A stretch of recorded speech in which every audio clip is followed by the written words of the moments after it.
आ जाए दोनों भाई माशाल्लाह माशाल्लाह माशाल्लाह माशाल्लाह। वाइट सूट है माशाल्लाह माशाल्लाह। ये लो पिलाओ जूस पियो माशाल्लाह माशाल्लाह।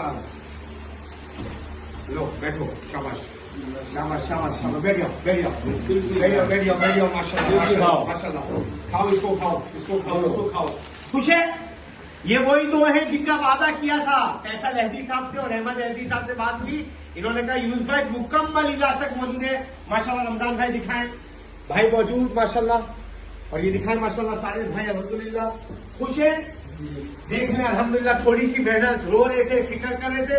आज दोनों भाई यहाँ बैठे और कुछ दिन में ये ठीक होकर जब तैयार हो जाएंगे इनको घर भी अल्हम्दुलिल्लाह छोड़े जाएंगे। ठीक है ठीक है तो ये ठीक है।